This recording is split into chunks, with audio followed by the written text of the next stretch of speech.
Najväčším problémom Múzea moderného umenia Andyho Warhola v Medzilaborciach je strecha. 18 rokov do neho zateká a ohrozuje diela zakladateľa pop artu.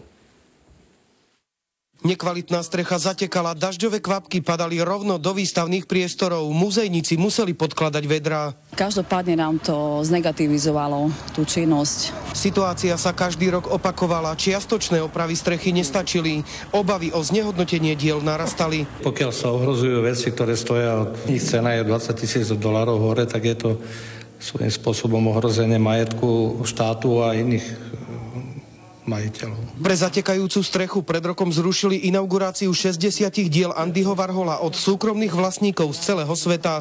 Museli zostať v depozite. Máme tu značnú časť exponátov alebo diel Andyho Warhola privátnych majiteľov, takže to sme si nemohli dovoliť v žiadnom prípade.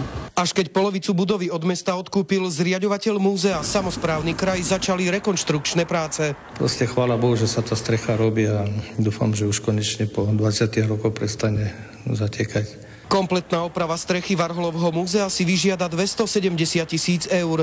V Medzilaborciach veria, že konečne budú môcť vystaviť aj nové diela zakladateľa pop artu. Z Medzilaboriec Pavol Sivák, televízia Markíza.